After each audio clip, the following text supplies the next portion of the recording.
नमस्कार. श्री स्वामी समर्थ. स्वामी चरित्रसार या चॅनलमध्ये आपलं स्वागत आहे.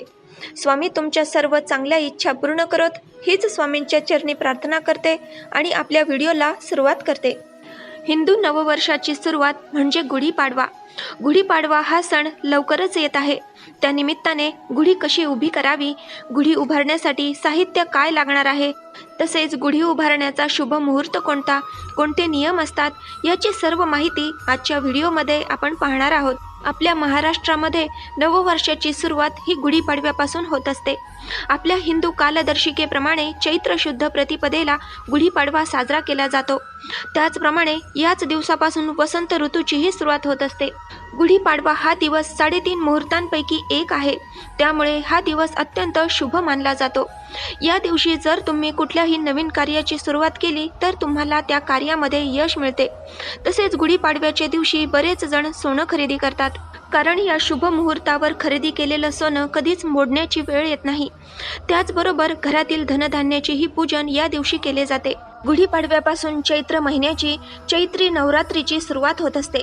गुढीपाडव्याची प्रतिपदा तिथी 8 एप्रिल 2024 रोजी रात्री 11:50 सुरू होणार आहे आणि 9 एप्रिल 2024ला रात्री 8:30 समाप्त होणार आहे.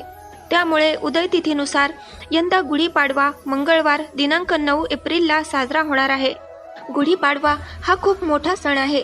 त्यामुळे बऱ्याच जणी 5-6 दिवस आधीच घर स्वच्छ करतात. घरातील जाळं जळमटं धूळ साफ करून घेतात. त्यामुळे घरातील वातावरण प्रसन्न होतं, शुद्ध होतं. तर गुढीपाडव्याच्या दिवशी सकाळी घरातील सर्वांनीच लवकर उठून अंगाला उटणं लावून पहिले स्नान करून घ्या. ज्या जागेवर गुढी उभी करणार असाल ती जागा आणि पूर्ण घर पाण्याने स्वच्छ करून घ्या. त्यानंतर घरातील देवांचीही पूजा करून घ्यावी. धूप दीप लावून घर सुगंधित करून घ्यायचं आहे. त्यानंतर दारात आणि तुळशीजवळ रांगोळी काढावी. घराच्या मुख्य प्रवेशद्वाराला आंब्याच्या पानांचं आणि झेंडूच्या फुलांचं तोरण बांधून घ्यायचं आहे. घराच्या उंबरठ्यावर हळदीचे लेपन करून उंबरठ्याचीही पूजा करून घ्यायची आहे. त्यानंतर जिथे गुढी उभी करायची आहे तिथे एक पाट मांडून घ्या.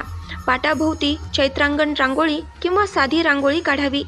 या पाटावर एखादं नवीन लाल रंगाचं वस्त्र कापड अंथरून घ्यायचं आहे. गावाकडे जर आपण बघितलं तर गुढी जिथे उभारली जाते तिथे शेणाने सारवलं जातं. त्यानंतर त्यावर रांगोळ्या काढल्या जातात. परंतु आपण शहरात राहतो त्यामुळे आपल्याकडे जागा कमी असते. परंतु त्यातल्या त्यात दारापुढे, गॅलरीत किंवा घराच्या छतावरही तुम्ही गुढी उभी करू शकता. त्यानंतर गुढी उभी करण्यासाठी साहित्य काय लागेल तर एका मोठ्या ताटामध्ये हळदी, कुंकू, कापूर, धूप, भस्म, तुपाचा दिवा, साखरेच्या गाठी, गुढी बांधण्यासाठी धागा, पूजेसाठी फुलांचा हार, फुलं, गणपती रूपी सुपारी, विड्याची 2 पानं, अक्षता, त्याचबरोबर एक नारळ लागणार आहे. तसेच कडुलिंबाचा पाला किंवा डहाळ्या आणून ठेवाव्यात. तसेच काही जण आंब्याच्या डहाळ्या सुद्धा लावतात. तुम्हाला मिळाल्या तर नक्की लावा. त्याचबरोबर थोडं पाणी घ्यायचं आहे. तसेच गुढीसाठी एक कलश लागणार आहे. नैवेद्य म्हणून फळं ठेवायची आहेत. त्याचप्रमाणे गूळ आणि कडुलिंबाचा पाला एकत्र करून नैवेद्य बनवला जातो.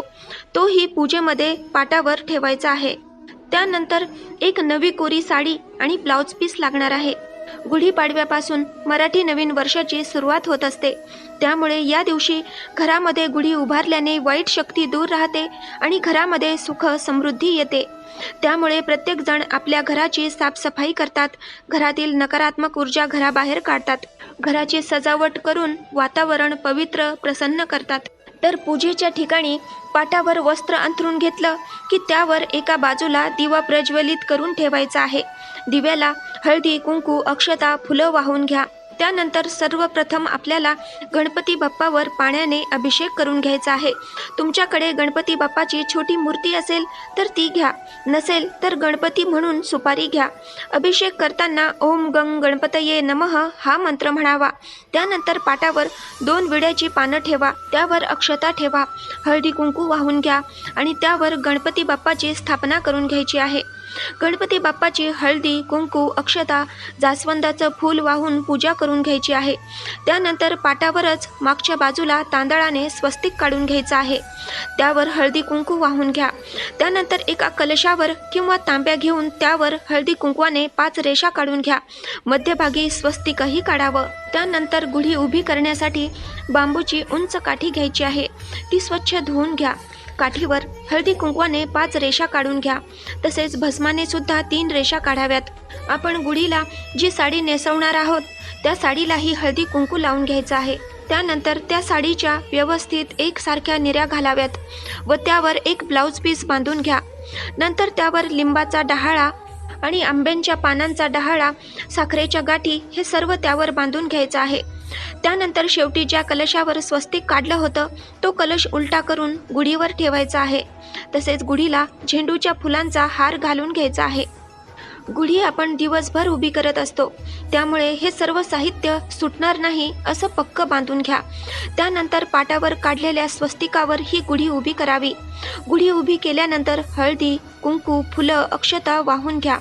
गुढीला धूप, दीप लावून ओवाळून घ्यायचा आहे किंवा तुम्ही कापुराची वडी पेटवून त्याने सुद्धा गुढीची आरती करू शकता.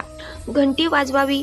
गुढीला गूळ, कडुलिंबाचा एकत्र केलेला प्रसाद नैवेद्य म्हणून दाखवायचा आहे. काही जण या नैवेद्यामध्ये कडुलिंबाला आलेला मोहर, हरभऱ्याची भिजवलेली डाळ सुद्धा घालतात. तुम्ही सुद्धा त्याप्रमाणे करू शकता.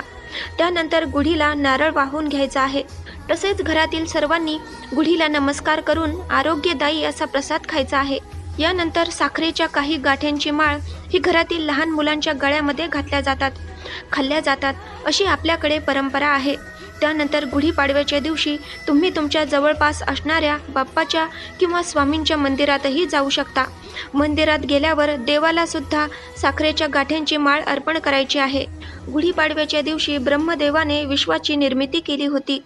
तसेच प्रभू श्रीरामांनी 14 वर्ष वनवास भोगून रावणाचा वध करून याच दिवशी अयोध्या नगरीत प्रवेश केला होता आणि त्याच वेळी घराघरांमध्ये विजय ध्वज उभारून श्रीरामांचं स्वागत करण्यात आलं होतं आणि हा दिवस आनंदाने साजरा केला होता. तोच हा दिवस आहे. नवीन वर्षाचा नवीन दिवस. सद्विचार करा, संकल्प करा. सद्विचार, सदाचार यांची झेप आकाशाला गवसणी घालू द्या. गुढीपाडव्याच्या दिवशी घरामध्ये पुरणपोळी, आमरसपुरी, श्रीखंड, खीर, बासुंदी, वरण भात, मसाले भात, कोशिंबीर असे वेगवेगळे पदार्थ बनवले जातात. या 5 पक्वान्नांचा नैवेद्यही गुढीला अर्पण करावा आणि माझ्या घरात सुख समृद्धी येऊ दे अशी प्रार्थना करावी. त्यानंतर संध्याकाळी सूर्य मावळण्याच्या आत आपल्याला गुढी उतरायची आहे. तर अशा प्रकारे गुढी उभारून नवीन वर्षाचे स्वागत आनंदाने, उत्साहाने करावे. अशा प्रकारची ही छोटीशी माहिती आवडली असेल तर लाईक करा, शेअर करा, सबस्क्राईब करा, जेणेकरून माझे पुढचे सर्व व्हिडिओ तुमच्यापर्यंत सर्वात आधी पोहोचतील. चला तर मग भेटूया पुढच्या व्हिडिओमध्ये. तोपर्यंत श्री स्वामी समर्थ. जय जय स्वामी समर्थ.